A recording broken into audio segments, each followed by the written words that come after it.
بسم اللہ الرحمن الرحیم۔ السلام علیکم، امید کرتے ہیں آپ سب خیریت سے ہوں گے۔ جامع ترمذی کے مطابق حضرت ابی بن کعب رضی اللہ تعالیٰ عنہ روایت کرتے ہیں کہ رسول اللہ صلی اللہ علیہ وآلہ وسلم کا سورہ فاتحہ کے متعلق ارشاد ہے، کیا میں تم لوگوں کو ایک ایسی سورت کی تعلیم نہ دوں جو نہ ہی تورات میں ہے، نہ انجیل میں موجود ہے اور نہ ہی زبور میں، بلکہ خود قرآن مجید میں اس کے مثل کوئی اور سورت موجود نہیں ہے۔ پھر دریافت کیا کہ وہ کیا ہے جسے وہ نماز میں پڑھتے ہیں، اور پھر جواب دیا، ام القرآن وہ 7 آیات جو قرآن مجید کی سب سے زیادہ پڑھی جانے والی آیات ہیں۔ مسند احمد میں حضرت جابر رضی اللہ تعالیٰ عنہ روایت کرتے ہیں کہ رسول اللہ صلی اللہ علیہ وآلہ وسلم نے فرمایا، جابر سنو، قرآن میں بہترین سورہ سورہ فاتحہ ہے۔ ایک حدیث میں حضرت عبادہ بن سامت رضی اللہ تعالیٰ عنہ سے روایت ہے، آپ صلی اللہ علیہ وآلہ وسلم نے فرمایا، اس آدمی کی نماز نہیں جس نے سورہ فاتحہ نہیں پڑھی۔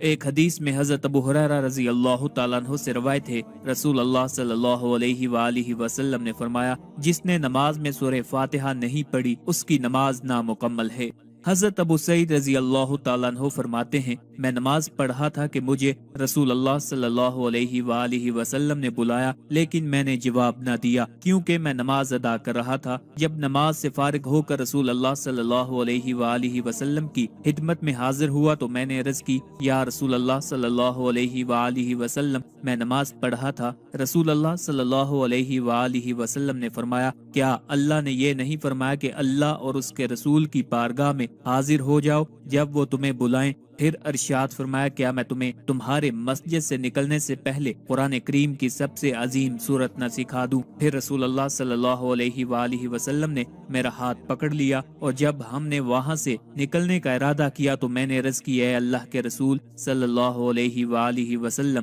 آپ نے فرمایا تھا کہ میں ضرور تمہیں قرآن کی سب سے عظمت والی سورت سکھا دوں گا۔ رسول اللہ صلی اللہ علیہ وآلہ وسلم نے ارشاد فرمایا، وہ سورہ الحمدللہ رب العالمین ہے، یعنی سورہ الفاتحہ ہے۔ حضرت عبداللہ بن عباس رضی اللہ تعالیٰ عنہ سے روایت ہے، ایک فرشتہ آسمان سے نازل ہوا اور اس نے رسول اللہ صلی اللہ علیہ وآلہ وسلم کی خدمت میں آ کر عرض کی، بشارت ہو یا رسول اللہ صلی اللہ علیہ وآلہ وسلم، آپ کو وہ 2 نور عطا کیے گئے ہیں جو آپ کے علاوہ اور کسی نبی کو عطا نہیں کیے گئے، اور وہ 2 نور یہ ہیں، سورہ الفاتحہ اور سورہ البقرہ کی آخری 2 آیات۔ نماز فجر کی سنتوں اور فرائض کے درمیان 41 مرتبہ سورہ فاتحہ بسم اللہ الرحمن الرحیم سمیت پڑھ کر مریض پر دم کرنے سے سخت مرض سے شفا حاصل ہو جاتی ہے۔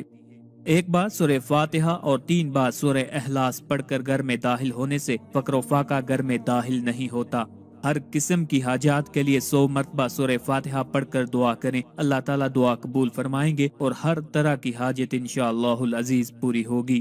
دشمن سے محفوظ رہنے کے لیے اور ہر طرح کے خوف پر قابو پانے کے لیے سورہ فاتحہ کی ہر روز وقت مقررہ پر تلاوت کریں، یعنی کہ دن میں ایک وقت مقرر کر لیں اور روزانہ اسی وقت پر سورہ فاتحہ کی تلاوت کیا کریں۔ اس عظیم الشان سورہ کی باقاعدگی سے تلاوت دل کو نہ صرف ایمان کی روشنی سے منور کرتی ہے بلکہ اللہ سبحانہ و تعالی پر ایمان کو مضبوط کرنے کے ساتھ ساتھ ہدایت کے نئے دروازے کھولنے کے اسباب بھی پیدا کرتی ہے۔ اپنے ہر کام کا آغاز سورہ فاتحہ سے کریں تو انشاءاللہ العزیز آپ کو ہر کام میں کامیابی حاصل ہو۔